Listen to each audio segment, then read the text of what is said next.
আসসালামু আলাইকুম। আদাব। আমার নাম শামীম। নামের আগে পরে কোনো কিছু ছিল কিনা আজ আর মনে পড়ে না। শুধু মনে পড়ে একদিন জীবিত ছিলাম আর এখন শুধুই মৃত লাশ। ঠিক ঠিক ওদের মতো।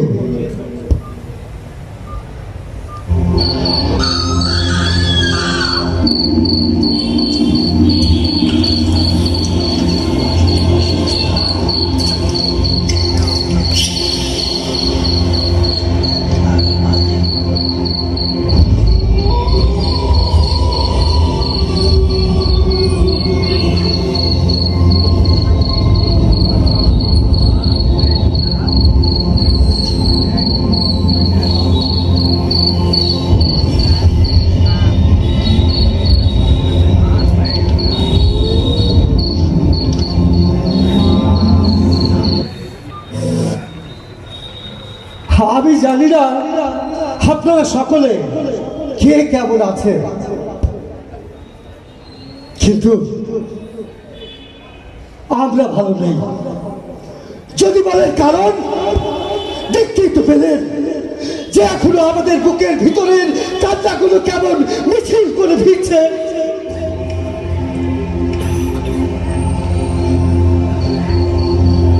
ওই যে দূরে একটা কান্নার আওয়াজ পাচ্ছেন না? হ্যাঁ, পাচ্ছেন নাকি? কি পাচ্ছেন না? হ্যাঁ, পাচ্ছেন তো। ওই তো একটা ভগ্ন প্রায় চিহ্ন কবরের পাশে বসে আমার জননী কাঁদছেন। উনি আমার মা, আমার জননী, আমার বাম্য জননী। আপনারা শুনতে পাচ্ছেন? হয়তো কেউ কেউ পাচ্ছেন, হয়তো কেউ কেউ শুনেও শুনছেন না। আসলে এমনটাই যেন হচ্ছে, ঠিক এমনটাই যেন হয়। কারণ এই মুক্ত স্বাধীন দেশে আপনারা যেভাবে স্বাধীনতাকে উল্টে পাল্টে ব্যবহার করছেন, মানে মাকড় রাতে নববিবাহিত বধূর মতো, সেখানে আমাদের মতো শহীদদের কান্নার শোক একেবারে অসহ্য হবার কথা। কিন্তু অসহ্য হলেও যে থমকাতে পারবেন না কখনো।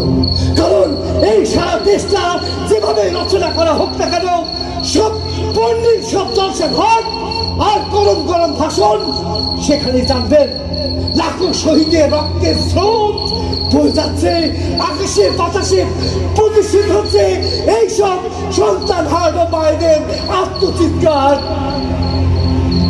হ্যাঁ, যা চলবে অনন্তকাল। তবে হ্যাঁ, এ থেকে আপনি বাঁচতে পারেন যদি কোনোভাবে আপনি অস্বীকার করতে পারেন মহান ৭১কে, কিংবা এই দেশের পতাকা, নাম, সংস্কৃতি, তবেই পারেন, নয়তো নয়, কিছুতেই নয়।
বলি বটের মূলে মূলে, হ্যাঁ নদীর কুলে কুলে মায়ের আঁচল বেচালো তৎকালীন যশোর জেলা, বর্তমানে ঝিনাইদহ জেলার ৪ নম্বর হলিধারী ইউনিয়নের হলিধারী গ্রামে ১৯৫১ সালে টুকটাপ এক শিশির ভেজা শরতের শুক্লা তিথিতে আমার জন্ম।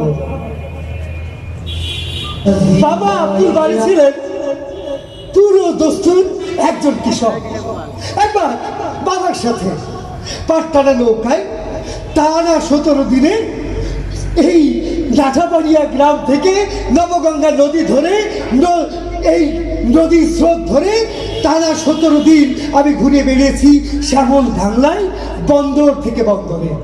সেই সময়ে মাঝি মাল্লারা গেয়ে উঠেছে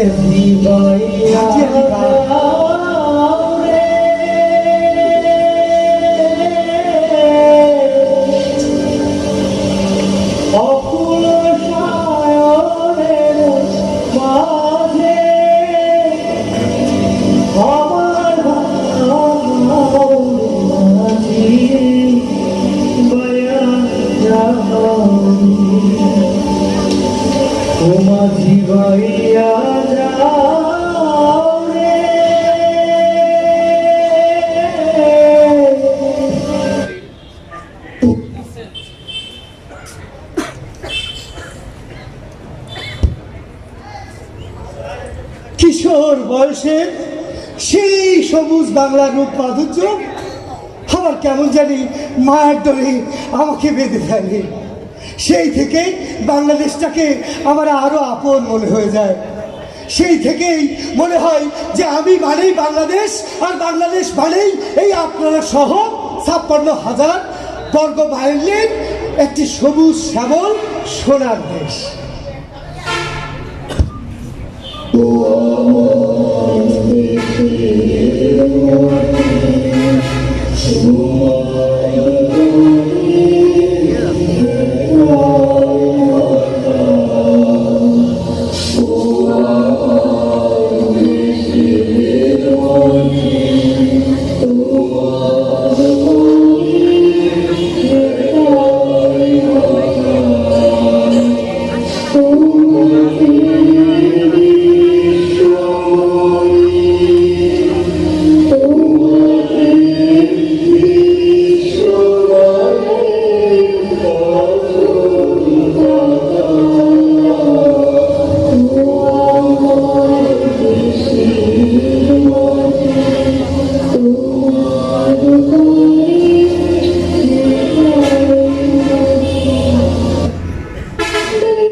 যে কবরটার পাশে বসে আমার জননী কাঁদছেন, এই কবরটা হচ্ছে আমার কবর। হ্যাঁ, এটাই আমার কবর। আপনারা বিশ্বাস করুন আর নাই করুন। হয়তো ভাবছেন যে কবর থেকে উঠে আসলাম, পোশাকটা এমন সাদা কেন? না, এটা কোনো ওয়াশিং মেশিনে পরিষ্কার করে রাখা হয়নি। কারণ আমাকে তো কোনো সাদা কাপড়ে মুড়িয়ে আমাকে সমাহিত করা হয়নি। আমাকে তো টেনে হেঁটে পাতা কাটু বেড়ে এই কবরস্থানে শত শত লাশের উপরে চাপা দিয়ে আমাকে সমাহিত করা হয়েছিল।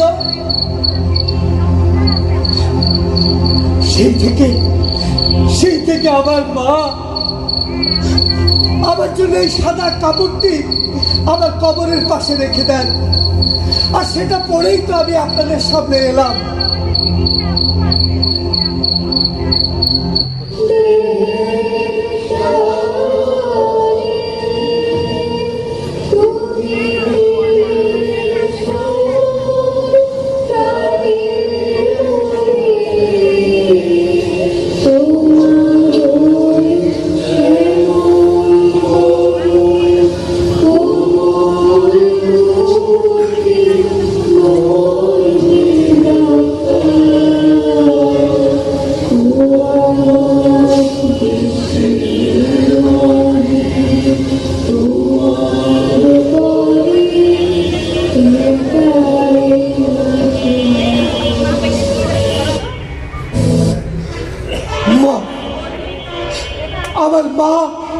আমার মা কাঁদছে কেন জানেন?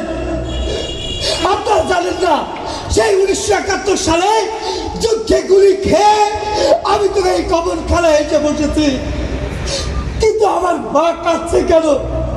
সেই মারা গেলাম তো সেই কবে। সুতরাং মরে কবরবাসী হয়েছি, কিন্তু আমার বয়স তো বেড়েছে নাকি? মা আমার কাছে কেন জানেন? আমার মা কাছে মুক্তির আনন্দে। কারণ এই জীবন বিনিময়ের মধ্যে এক সাগর রক্তের বিনিময়ে পেয়েছি এক পুরো স্বাধীনতা। সেই আনন্দেই কাছে আমার মা। এই মায়ের মুক্তির জন্য আমি তো প্রাণ দিয়েছিলাম। অর্থনৈতিক শোষণ থেকে মুক্তির জন্য আমি তো পুঁজিবাদী সমাজ প্রতিষ্ঠার পরিবর্তে একটা সাম্যবাদী সমাজ ব্যবস্থা প্রতিষ্ঠার জন্য, একটা শ্রেণী বৈষম্য দূর করার জন্যই তো আমি সেদিন প্রাণ দিয়েছিলাম। এই 4টি আদর্শ বাস্তবায়ন করার জন্যই আমরা সেদিন দিয়েছিলাম আমরা বলিদান। আর কিন্তু সেদিনের সেই আদর্শ আজকে সমাজতন্ত্রের শোষণ দেখেই আমার মা চোখের জলে আজ মুখ বাঁচাচ্ছেন।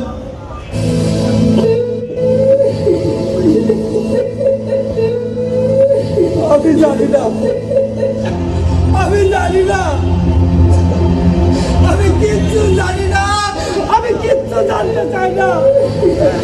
আমি শুধু জানতে চাই আমার মা কাঁদে কেন? ও দেশের মানুষ, আপনারাই বলুন, আমার মা কাঁদে কেন?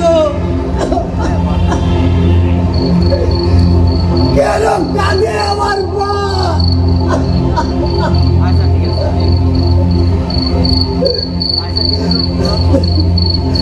কেন?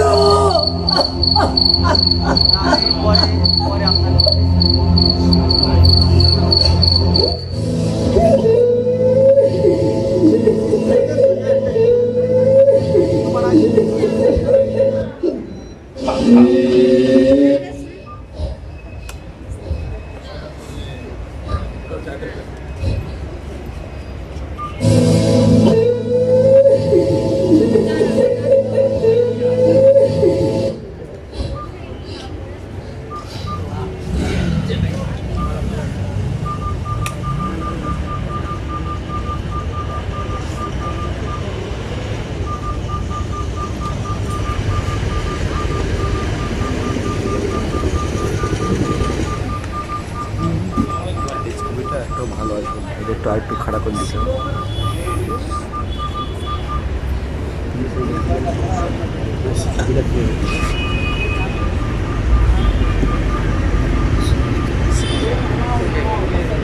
মা বললেন, বাজার এই মুক্তির লাইগায় কি সেদিন তুই জীবন দিছিলি বাজার? কার মুক্তি, কিসের মুক্তি? এই মুক্তির লাইগায় কি তুই জানতে দিছিলি বাজার? তুই জানোস না তুই কোন এখানে ঘুমাই আসছ? তোর নসিবে তো একটা এক খণ্ড কাপড় জোটে নাই, একটা কবর জোটে নাই। এই বাংলাদেশে এই ধরনের কত মুক্তিযুদ্ধের কবর আছে, আর কি কেউ আছে রে বাজার? ভাই সেই কবরের মাটি তুলে নিয়ে যায়, ইট খুলে নিয়ে যায়, টাকা বছর বেটায়। রহম করো আল্লাহ, তুমি রহম করো।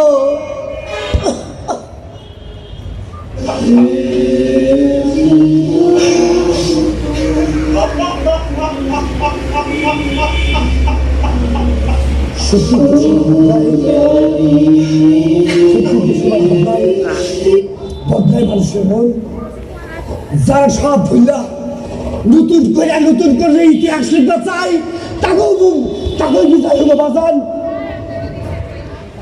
কথা কম বাজান, আমার প্রশ্নের জবাব দে।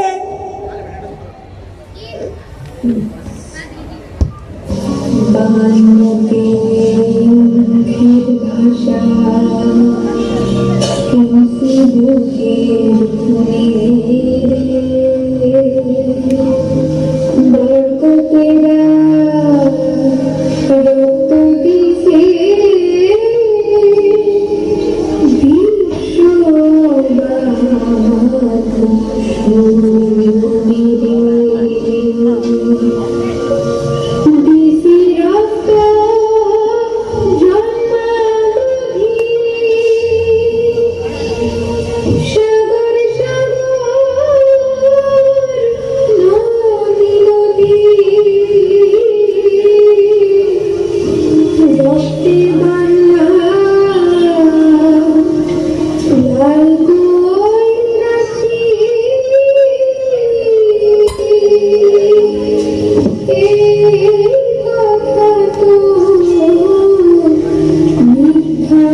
কবরের পাশে বসে যেসব প্রশ্নের জবাব চাই তার একটি প্রশ্নের জবাব আমি দিতে পারি না, কারণ এখন তো অর্থনৈতিক শোষণ থেকে মানুষ মুক্তি পায়নি।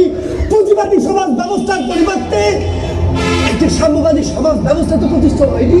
এখন তো মানুষের শ্রেণী বৈষম্য দূর হয়নি।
জীবনে হয় না যার জীবনের সব স্বাদ।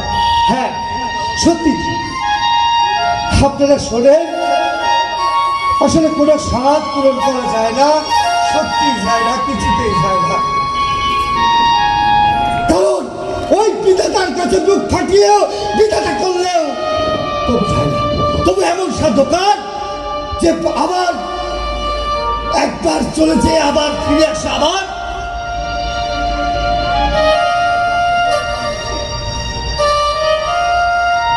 কিন্তু তা না হলে আমার এই জীর্ণ কবরের পাশে বসে আবার জনদিন প্রতিদিন কেন চেঁচাচ্ছেন,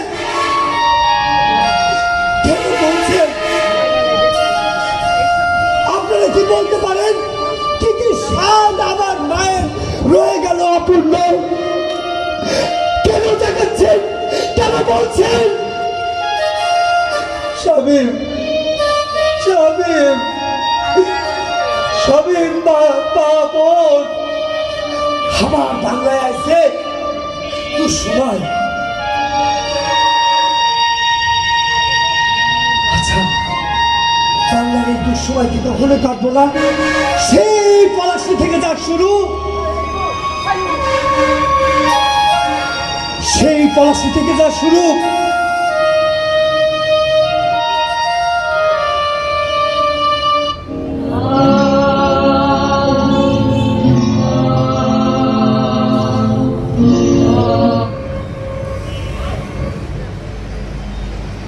আমি জানি তোমরা আমায় ভালোবাসো। আমি যেদিন কলকাতা জয় করে দেশে ফিরে এলাম তখন তোমরা মুর্শিদাবাদের অধিবাসীর যে জয়োৎসব করেছিলে তা আজ আমার হৃদয় ধ্বনিতে উজ্জ্বল হচ্ছে। কুঠি থেকে সৌদচেরা আলোকমালায় সজ্জিত রাজপথে ফুলের গালিচা তনে তনে নহরধ্বনি, দীপ্ত নারীর কণ্ঠে সাজে জয়ধ্বনি, সে সবই তো তোমাদের প্রীতির পরিচয়। আজ আমি জানি আজ যদি পলাশির মাঠে পরাজয় স্বীকার করে ফিরে না আসতে হতো তাহলে তেমনি আনন্দে তোমরা আবার আমাকে উদ্ধার করতে পারতে।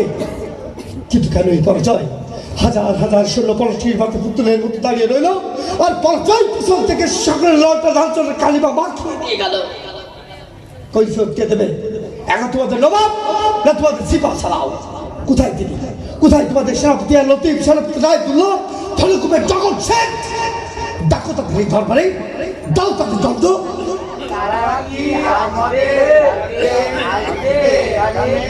আমি তো এসেছি, আমি তো দণ্ড গ্রহণ করবার জন্য তোমাদের সামনে দাঁড়িয়েছি। আপনি তো আমাদের রাজা, আপনিও আমাদের দেবতা। তাই যদি সত্যি জানো, সত্যি যদি বুঝে থাকো তোমাদের সঙ্গে আমার সম্পর্ক অবিচ্ছেদ্য, তবে এসো ভাই, সব এসো, আরেকবার চেষ্টা করে দেখি পলাশির মাঠে যে রক্ত আমরা হেলায় হারিয়ে এসেছিলাম তার গঙ্গা জননীর কোন পিঠে পরিয়ে দিতে পারি কিনা।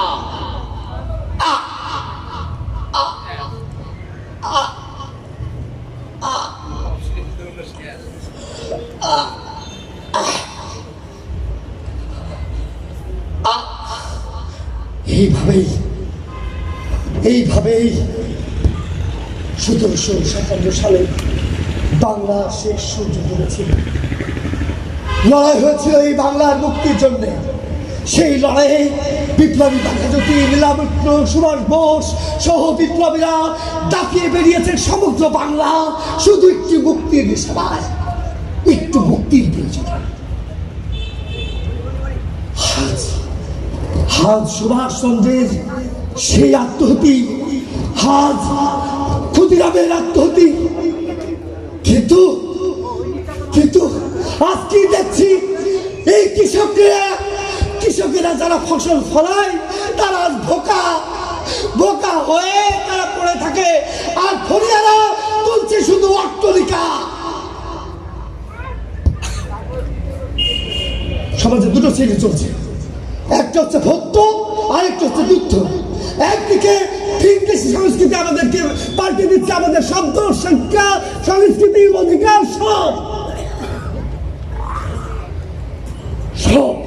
সব পাল্টে দিচ্ছে। আচ্ছা, এই বাংলার সংস্কৃতির বর্তমান যে প্রেক্ষাপট, সেটা কি আপনারা মনে করেন যে সঠিকভাবে চলছে? হ্যাঁ, আর 4 দিন 5 দিন 7 দিন আগে কে যেন আমার কবরশালার পাশ দিয়ে গল্প করতে যাচ্ছিল। হ্যাঁ, বলছিল সলাফত নামের একটা বয়াতি সে নাকি ধরা পড়েছে, একতারা সহ তার কাছ থেকে উদ্ধার করা হবে বাঁশি ঢোল কাশি এই সমস্ত বাংলা চটতন্ত্র। এই কারণে 5 দিনের রিমান্ড শরীফুল বয়াতি। আজ ঝিনাইদহে কষ্ট করে যে সাংস্কৃতিক কর্মীদের লালিত স্বপ্ন লোক ঐতিহ্য আজকে সেটা বাঁচানোর তাগিদ দিয়েই একটানা গঠিত হয়। সেই একটানাতেও আঘাত হানে এই দেশীয় কিছু বিয়া। হ্যাঁ আমি চাই আমি স্বামী বলছি, আমি চাই সনাতন বয়াতির 5 দিন নয় 21 দিন 22 দিন 5 মাস 16 মাস রিমান্ড নিয়ে ওর কাছ থেকে আবিষ্কার করা হোক আমাদের সেই 1000 বছরের ঐতিহ্যের যত সংস্কৃতির বাদ্যযন্ত্র আমি বাজাতে চাই। আমি বাজাতে চাই কুঞ্জনি, আমি বাজাতে চাই ঢোল কাশি।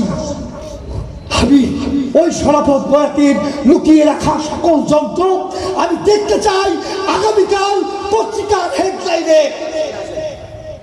ওগুলোই আমি বাঁচিয়ে আমি নৃত্য করবো, আমি নাচাবো, আমি সমগ্র বাংলাদেশ নাচাবো সনাতন বয়াতির আত্মসাতের যে বাদ্যযন্ত্রগুলো আছে। এই যে সংস্কৃতি, হাই রে সনাতন বয়াতি, ধরা পড়লি একটার তার নিয়ে বাদ বাকি যন্ত্রগুলা সব পুঁতে রাখলি। 5 দিনের পর 7 দিন পর তোরা আবার রিমান্ড নেব, আমরা সব করতালি দিব সাংস্কৃতিক। কি তাই না? চুপ করে বসে আছেন কেন? কথা কর না কেন?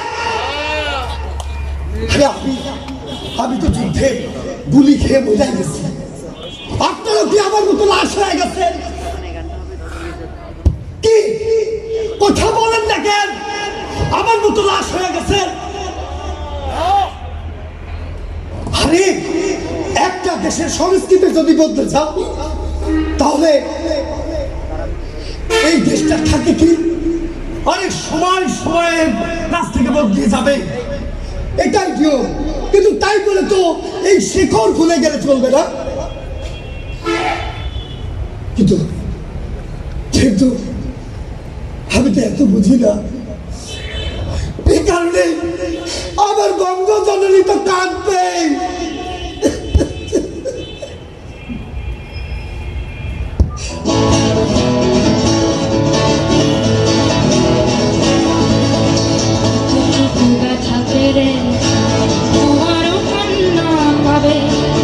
আমার ঘরে আগুন কখন তোমার ঘর পোড়াবে, কতটুকু ক্ষতি চাই তোমাকে জাগাতে হলে, তোমাকেও পাশে পাবো কতটুকু কেড়ে নিলে, কতটুকু ক্ষতি চাই তোমাকে জাগাতে হলে, তোমাকেও পাশে পাবো কতটুকু কেড়ে নিলে।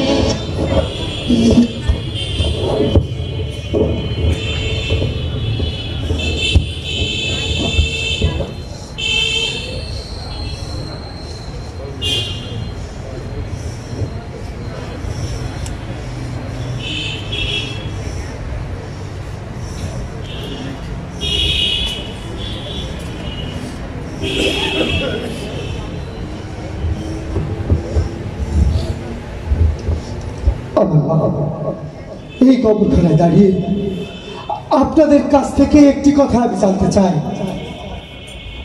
আচ্ছা, আমাদের শিক্ষা ব্যবস্থা কি সঠিকভাবে সাজানো হয়েছে? আচ্ছা, শিক্ষার কারিকুলাম যেভাবে সাজানো হয়েছে সেটা কি কোচিং সেন্টারের সাহায্য ছাড়াই আপনাদের ছেলেমেয়েরা কি সেটা আয়ত্ত করতে পারে? আচ্ছা, এই সৃজনশীল শিক্ষা ব্যবস্থা প্রয়োগ করার ক্ষেত্রে প্রশিক্ষিত শিক্ষক কি দেওয়া হয়েছে আপনাদের সন্তানদের স্কুল কলেজকে? আচ্ছা, এই পুরো শিক্ষা ব্যবস্থা কি কর্মমুখী হয়ে গেছে? যেমন সমাজ বিজ্ঞানে লেখাপড়া করে বিসিএস পরীক্ষা দিয়ে এখনো ব্যাংকে চাকরি পাওয়া যায়, সেই পাকিস্তান আমলের মতন। আচ্ছা, চাইলে কি আপনাদের সবার ছেলেমেয়েরা সবাই কি মেডিকেল কলেজ, প্রকৌশলী বিশ্ববিদ্যালয় কিংবা পাবলিক বিশ্ববিদ্যালয়ে পড়তে পারে? আচ্ছা, এই পুরো শিক্ষা ব্যবস্থাটা কি কর্মমুখী লেগেছে? কি আপনার নিরব কেন? এত বছর কি করেছেন আপনারা? সবাই এখনো সেই পূজা দিন দিয়েই চালাচ্ছে। বাহ বাহ বাহ বাহ বাহ। এই জন্য আমার পাশের কবরে থাকা আমার বন্ধু বীর প্রতি সিরাজুল ইসলাম আমাকে বলল, আচ্ছা তুই কি কি জানতে চাস, তোর কি কি জানবার ইচ্ছা? আমি বললাম স্বাধীনতা, স্বাধীনতার মানে জানতে চাই, স্বাধীনতার মানে আমি বুঝতে চাই। বন্ধু বলল, ও তারপর? আমি বললাম, আরে এটা তো আগে বল। বন্ধু আবার বলল, আরে তোর যা যা জানবার ইচ্ছা তা তুই সব বলে ফেলা। আমি মনে মনে ভাবলাম, আরে বলে যদি ফেলেই দিতে হয় তাহলে বলে কি লাভ। বন্ধু আবার বলল, কিরে থামলি কেন? আমি বললাম, বলবো, বলছিস? এই যেমন ধর, না না না না না না না না না না না না না কিছুই ধরবার পারবো না। তোর যা যা জানবার ইচ্ছা হয় তুই এমনি এমনি কইয়া ভালো। আচ্ছা আমি জানতে চাচ্ছিলাম, সেই কবে মুক্তিযুদ্ধ করে এই যে কবরখানায় পড়ে আছি, আচ্ছা সোনার বাংলা করার কাজ কি শেষ? যাদের জন্য শহীদ হলাম তারা কি ঠিকঠাক মতো তাদের অধিকার পাচ্ছে? বন্ধু বলল, ও তারপর? আমি বললাম, উন্নত প্রযুক্তি, উন্নত কলকারখানা, উন্নত শিক্ষা ব্যবস্থা, উন্নত স্বাস্থ্য ব্যবস্থা, এইসব কি নিশ্চিত? বন্ধু বলল, হ্যাঁ তারপর তো কইবি উন্নত শিক্ষা ব্যবস্থা, উন্নত সমাজ, উন্নত মানবাধিকার, উন্নত মৌলিক অধিকার, ধর্ম বর্ণ গরিব নির্বিশেষে সবার সমান অধিকার, এইসব তো। এই যে কবরখানায় শুইয়া তুই বুঝতে পারস না যে তোর মায়ের কান্না শুনে তুই বুঝতে পারস না যে সব কিছু ঠিক মতো চলছে কিনা? তখন আমার মাথার মধ্যে দাও দাও করে আগুন জ্বলে। আমি তখন চিন্তা করলাম, বাহ বেশ বেশ তো চলছে বেশ। বন্ধু বলল, হ্যাঁ খুব চলছে বেশ। আমি বললাম, স্বাধীনতা মানে আমি যা বুঝি, স্বাধীনতা মানে হলো অন্যের অধিকারের উপরে হস্তক্ষেপ না করে নিজের অধিকার প্রতিষ্ঠিত করা। রাজনীতিক চিন্তা হবে কল্যাণ, সমাজ হবে বৈষম্য এবং বৈষম্যহীন, যেখানে ন্যায় নীতি চোখে পড়বে। সব মিলিয়ে মানুষের জীবন যাপন হবে উন্নত। বন্ধু আমার গলার উপরে উচ্চ দেওয়ায় হা হা হা এত বোঝস, আর এইটা বোঝস না যে দেশ উন্নত হইলে মানুষ উন্নত হয়। আমি সব বুঝি, আমি সব বুঝি। আর যদি তাই হয় তাহলে উন্নত মানের মানুষ হয় না কেন? আমার কবরের কাছে বসে বলে, স্বামী ওঠ বাজার। কেন আজও আমরা সমাজের নানা স্তরে বর্বরতার মাথা চাড়াদের দেখতে চাই? কেন আজও আমরা সমাজে প্রতিষ্ঠিত হচ্ছে রাজনৈতিক সন্ত্রাস? কেন বন্ধ হচ্ছে না সব? এই কি তোমার মুক্ত স্বাধীন বাংলাদেশ? বন্ধু আমার কোথায়?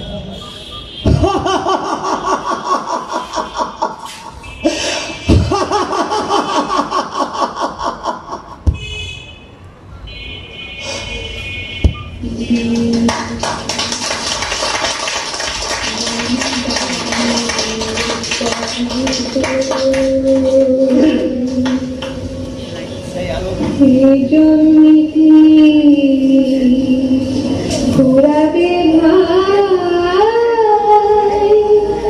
আমার বুকে সেই ক্ষত।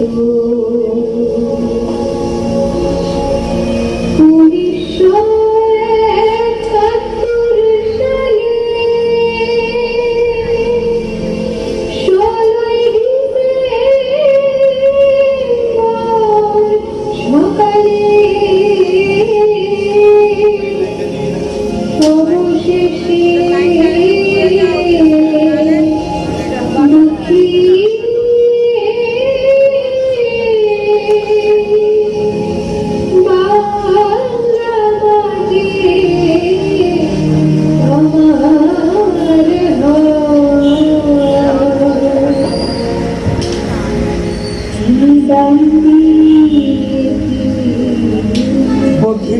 বন্ধুর সেদিনের সেই উপহার শুনে আমি যখন বাংলাদেশটার পড়তে গেলাম তখন আমি সাংঘাতিকভাবে আত্ম উঠলাম। কারণ আমাদের দেশের রাজনৈতিক দলগুলোর মধ্যে এত বিভাজন, এত অবিশ্বাস দেখে আমি আত্ম উঠলাম। আরে রাজনীতি মানে হলো যে সেই কৌশলটা হলো অন্য দেশের উপরে প্রয়োগ করে নিজের দেশের স্বাধীনতা, নিজের দেশের সুবিধা আদায় করা, সেটা দ্বিপাক্ষিক। একই জাতির মধ্যে দ্বিপাক্ষিক চলে না। এই সোনার বাংলায় কি দেখছি আমরা, যে বিশ্ব রাজনীতি হচ্ছে মাদারিদের খেলা। বিদেশি বাদুরা, বিদেশি মাদারিরা তাদের মোহিত জাদুতে এই দেশের সারা বাংলাদেশ সহ সারা দেশে দেশে তারা সন্ত্রাস রটাতে চায়। এটা আমাদের দেশের রাজনীতিবিদরা বোঝে না। যে জাতির শিক্ষা, শিল্প, সংস্কৃতি আর বিবেক, একটা জাতি তার ধর্ম, শিক্ষা এবং শিল্প সংস্কৃতি দিয়েই, শিল্প সংস্কৃতি দিয়েই করে তার প্রকাশ। কিন্তু বিভ্রান্তিকর শিল্প সংস্কৃতি আজকে আজকে আমাদের যুব সমাজ হয়ে যাচ্ছে বিভ্রান্ত। আজকে সমাজ চলে যাচ্ছে দিবস, আজকে কাউকে মারছে সন্ত্রাসী, কাউকে মারছে সন্ত্রাস নির্মূলকারী। আজ এখন এই দেশে এই মাদারিদের ভিন্ন ধরনের খেলা দেখে সত্যি আমি আটকে উঠি। ভাই মারছে ভাইকে, এক ভাইকে মারার জন্য আরেক ভাই তৈরি করছে স্টেটাল। কিসের হবে? হাইরে মানুষ, আরে মরতে যদি হয় তবে দেশের জন্য লড়ো, আর যদি মরতে যদি হয় তবে দেশের জন্য লড়ো। মেয়েটাকে সময়ের দাম। আমার মনে হয় যে এই কবরখানায় দাঁড়িয়ে আমি চিৎকার করে বলি, জাগো মানুষ, জাগো, জাগো জনগণ, জাগো, জাগো বাঙালি, জাগো, জাগো মানুষ, জাগো। এখনো সময় আছে সবকিছু সূত্রে নেবার।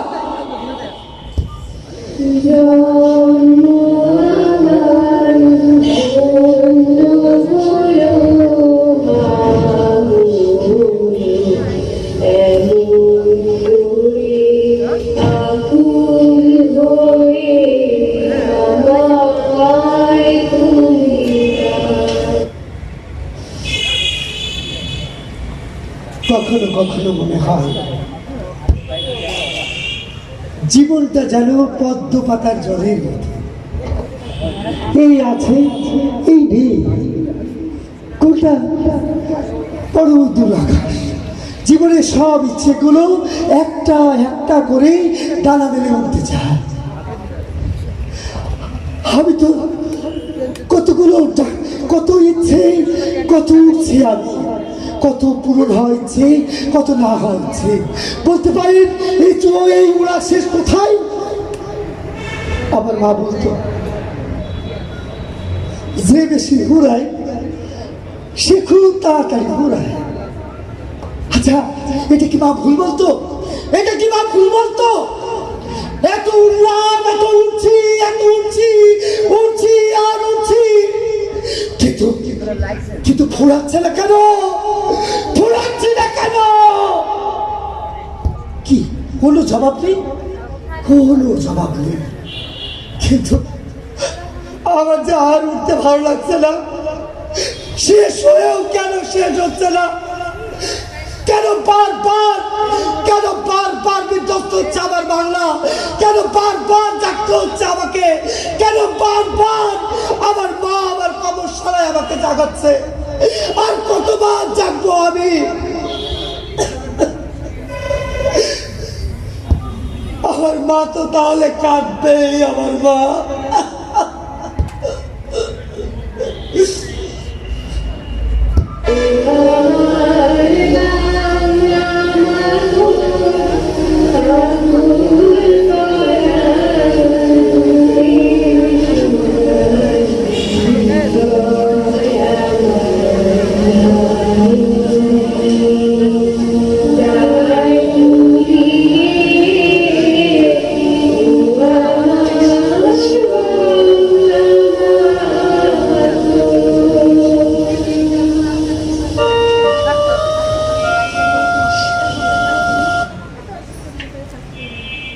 মায়ের কথাগুলো ভীষণ কানে বাজে, জানে বিলিয়ন কানে বাজে। আমি চুপ করে কান পেতে রই। যারা যায় তারা আর কখনো ফিরে আসে না, এই জন্যই বারবার তাকে ডাকা। আমার মনে পড়ছে অনেক কথা,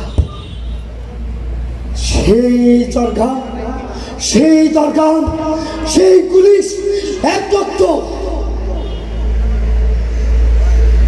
আমার মনে পড়ছে একজন কৃষক বলছে, আর মারিস না রে ভাই, আর মারিস না।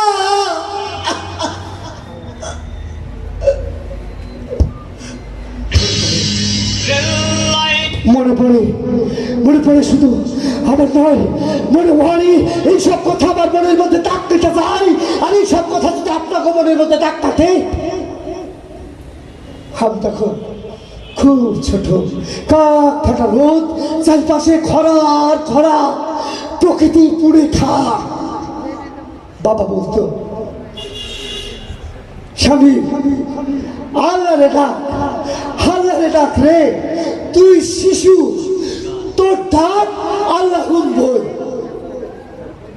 আমি তখন প্রকৃতিরে ডাকি, আল্লাহ মেঘ দে, পানি দে, ছায়া দে রে তুই, মেঘ দে, আল্লাহ মেঘ দে, ছায়া দে, পানি দে।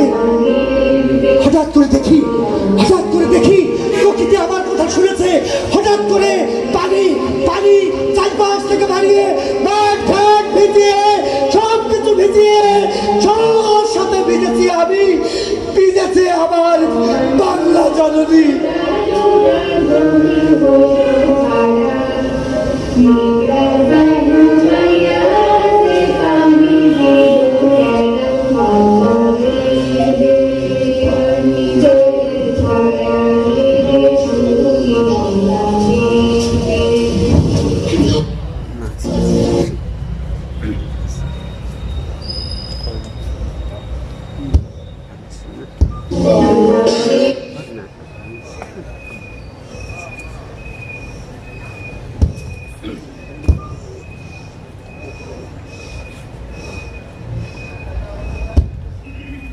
কিন্তু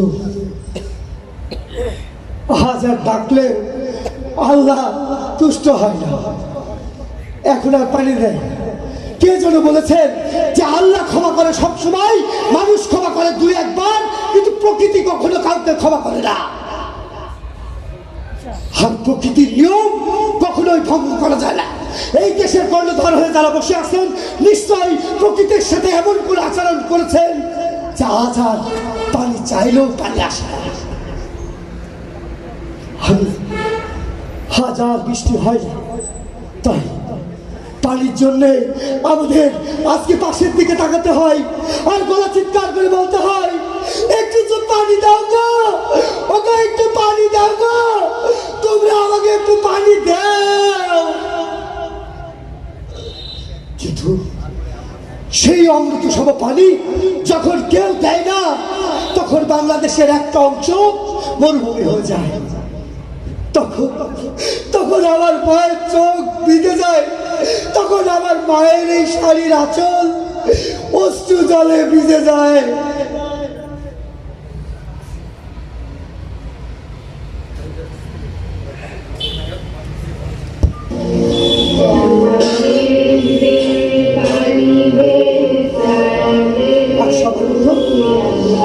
আমাদের যৌথ পরিবার, মানে যৌথ পরিবারের যা সবাই একসাথে থাকা, খাওয়া, চলা, লেখাপড়া করা, মানে বড়দের সম্মান করা আর ছোটদেরকে আদর করা, আর বড়দের উপরে কথা না বলা। কেউ যদি কখনো বলেছি, তখনই বাবা বলতো, স্বামী বলছি না যে বড়দের মুখের উপরে কথা বলতে নয়, এক কথা কয়বার বলতে হয়। হ্যাঁ, অমনি চাচা তাড়াতাড়ি বলে উঠতো, ছেড়ে দেন না ভাই, ছোট্ট মানুষ। বাবা রেগে বলতো, না এখনই তো শিখতে হইব, এখনই তোর শিখার বয়স। তখন সন্ধ্যায় হারিকেন জ্বালিয়ে আমরা পাড়ার সকল ছেলেরা মিলে আমরা তখন পড়তে বসতাম। শরিয়া, শরিয়াতে অসৎ সঙ্গ ত্যাগ করো। শরিয়া, শরিয়াতে আদর্শ দর্শে আকর। আর এখন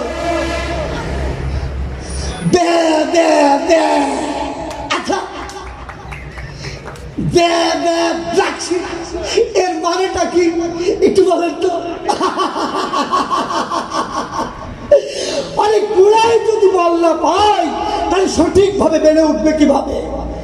এই জন্য এই দেশটি ধ্বংসের দিকে যাচ্ছে। আচ্ছা, এই দোষটা কার? আমরা কি একতরফা ওই জঙ্গিবাদী আর সন্ত্রাসীদের দোষ দিব? এর পিছনে কারণগুলোকে আমরা অনুসরণ করবো না? আচ্ছা, খোঁজা উচিত না আমাদের?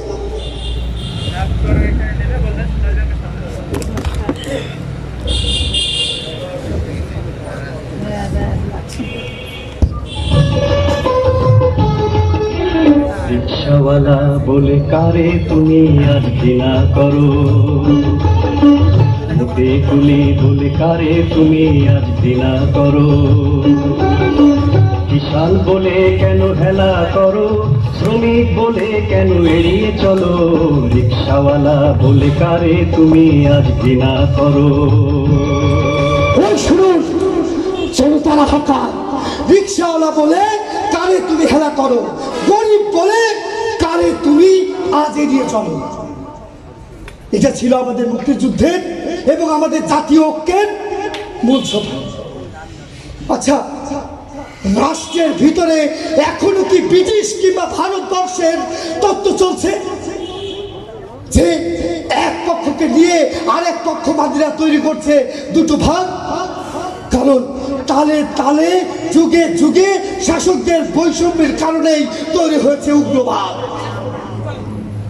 কোন পরিবারে যখন দেখি অর্থভাবে বাবা তার যুবক ছেলেকে মানে পড়ালেখার খবর দিতে পারছে না, তখন সেই যুবক ছেলেটির মনে তৈরি হয় এক শ্রেণীর ক্ষোভ।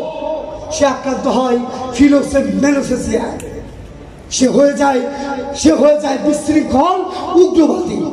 সে তখন হাতে তুলে নেয় অস্ত্র, কখনো কখনো নিজ জন্মদাতা পিতাকেও জবাই করতে সে দ্বিধা করে না। কাজেই সন্ত্রাস এবং জঙ্গিবাদ প্রধান শর্ত বন্ধ করার জন্য প্রধান শর্ত হচ্ছে বৈষম্যহীন সমাজ।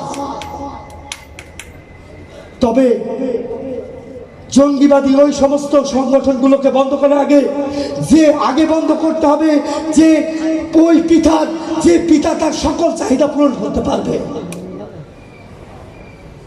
তাতে এই দেশ হয়ে যাবে মুক্ত, তাতে বাঙালিরা হাসিল করতে পারবে না এই বাংলাদেশের মাটিতে। সন্ত্রাসবাদ এবং জঙ্গিবাদের পিছনে আজকে রয়েছে একটা লাগামহীন চাহিদা।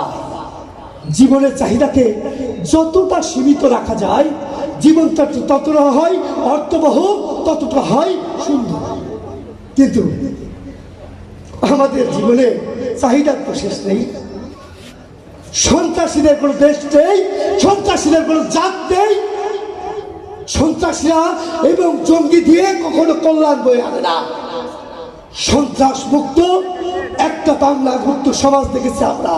এই বাংলা মায়ের মুক্তি চেয়েছিলাম আমরা, কিন্তু এই কি আমার স্বাধীন বাংলা? এই কি আমার সোনার দেশ? একবার আমরাই তো গিয়েছিলাম সমবেত কণ্ঠে, একই কণ্ঠে গিয়েছিলাম, একই সাথে গিয়ে উঠেছিলাম, একই বৃত্তে দুটি কুসুম, হিন্দু মুসলমান।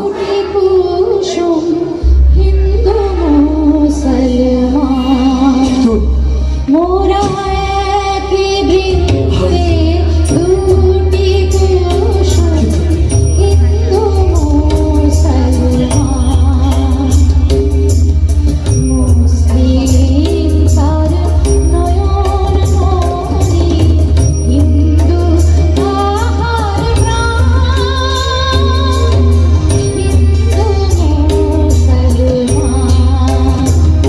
মোরা একই বৃত্তে দুটি কুসুম, হিন্দু মুসলমান।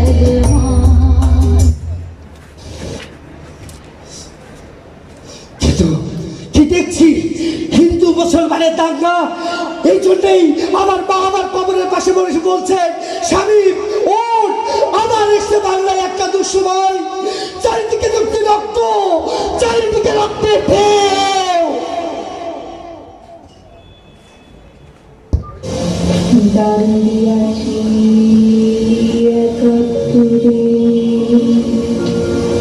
25শে মার্চ হারিয়ে সর্বহারা করতে আমার পশ্চিমা ডাকাতে রে। বাপের সামনে কলকাতা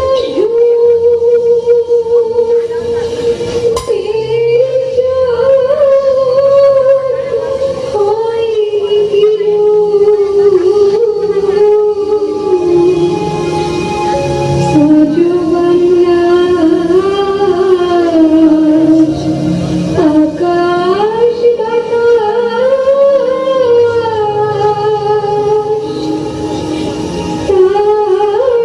সঙ্গে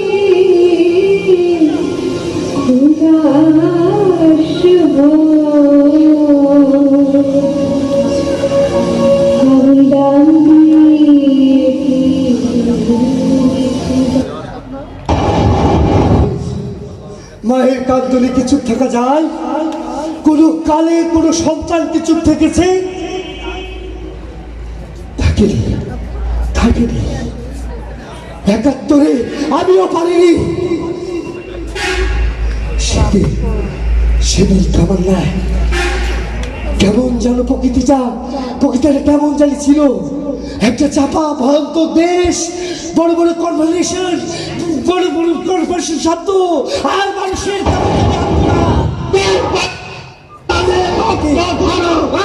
কেমন জানি আমি চলে যাই মায়ের কাছে। মনে রাখবা, রক্ত যখন দিয়েছি, রক্ত আরো দেবো, এই দেশের মানুষকে মুক্ত করে ছাড়বো ইনশাআল্লাহ। এবারে সংগ্রাম আমাদের মুক্তির সংগ্রাম, এবারে সংগ্রাম স্বাধীনতার সংগ্রাম। জয় বাংলা।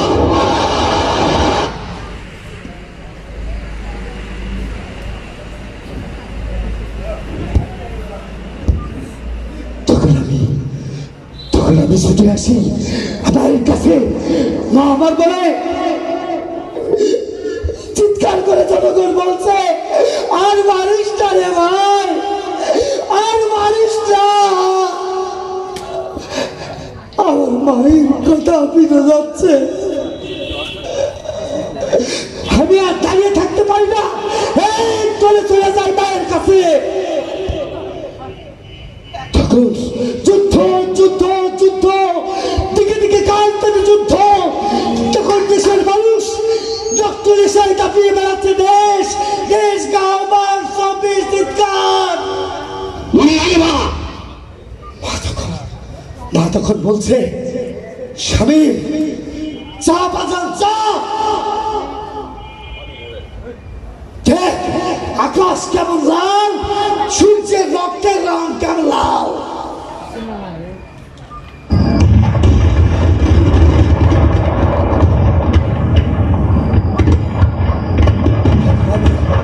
মা আমাকে বলছে, তুই যুদ্ধে যাবি, তুই যুদ্ধে যাবি স্বামী, তুই যুদ্ধে যাবি।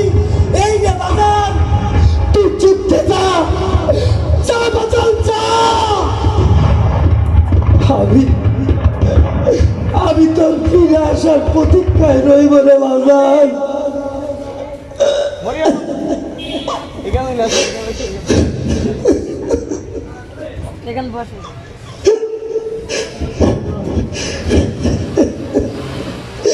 আমি তোর আশায় বসে থাকুক।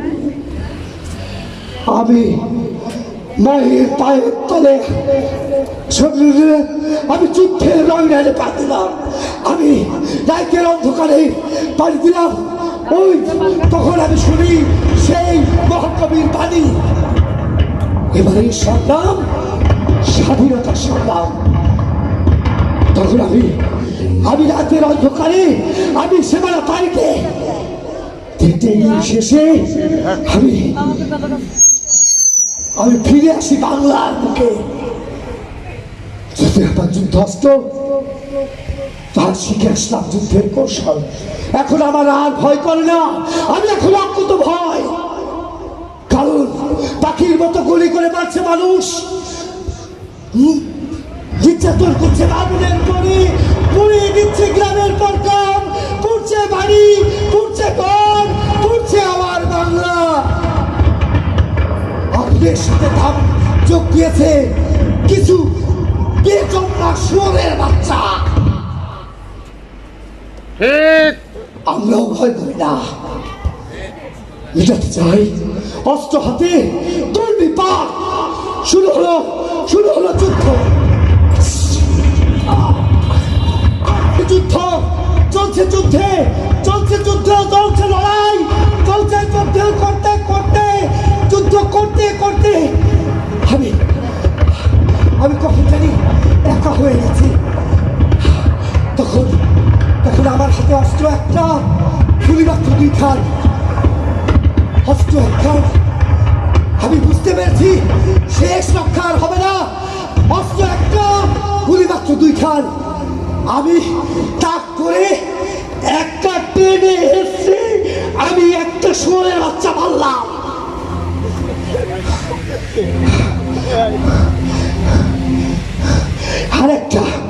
আরেকটা গুলি আছে, এটা দিয়ে আমি আবার চালালাম গুলি। হঠাৎ করে আমার বুকের উপরে এসে পড়লেও গুলি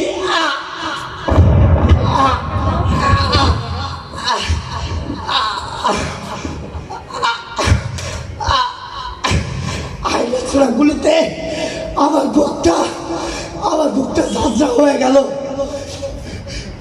তখন আমার কানে পাচ্ছে সেই অমর কবিতা, এবারে সংগ্রাম আমাদের মুক্তির সংগ্রাম, এবারে সংগ্রাম আমাদের স্বাধীনতার সংগ্রাম। কিন্তু চিন্তা করলাম গুলি হয়তো আরেকটা থাকতে পারে। আমি আবার টেনে একটা শুট করে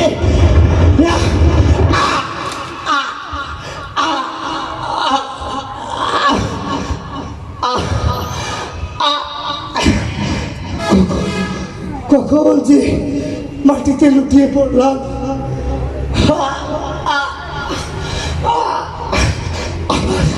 আমার মৃত্যু নিশ্চিত করার জন্য এই হাইনা রাক্ষসের দল আমার উপরে চালানো স্টিল রড, আমার উপরে চালানো বুটার লাঠি। আমি হয়ে গেলাম।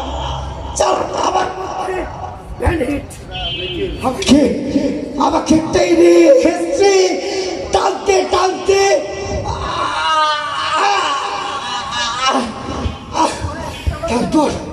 তারপর এই সব শেষ। আমার তখন আমি চিৎকার দিয়ে বললাম, জয় বাংলা, জয় বাংলা, জয় বাংলা।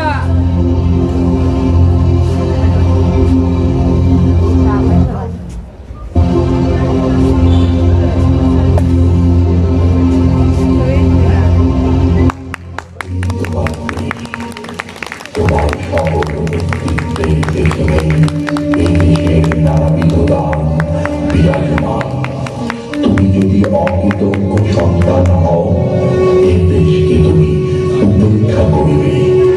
ইহার অমর্যাদায় তোমার মনে কোন কারণ হইবে না। যে সমস্ত শহীদ তাহাদের প্রাণ দেশ জননীর শৃঙ্খল মোচন করিবার জন্য উৎসর্গ করিয়াছেন, তাহারাই শুধু শিহরিয়া উঠিবেন। জননী জন্মভূমির সেবা করা তোমার অবশ্য কর্তব্য।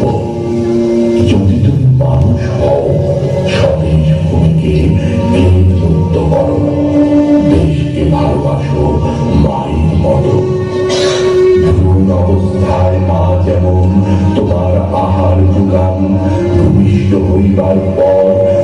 যেমন তোমার খাদ্য জোগাইয়া দাঁড় করান, তেমনি তোমার দাঁড়ানোর অবস্থা হইতে মৃত্যু পর্যন্ত এই জন্মভূমি তোমার অন্ন, বস্ত্র, বাসস্থান দিয়া নিরাপদে নিরাপত্তা দেন।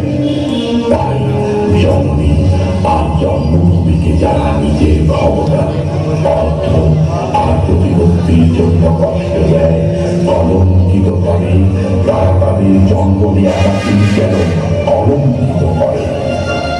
আসুন সকলেই পবিত্র দেশটাকে গভীর দেশ প্রেম ভালোবাসিয়া করিয়া তুলি। সবার আগে দেশ, তারপরে দেশের মানুষ, তারপরে আমি। এটাই হোক আমাদের রাজনৈতিক আদর্শ। দেশকে স্বনির্ভর করে দাঁড়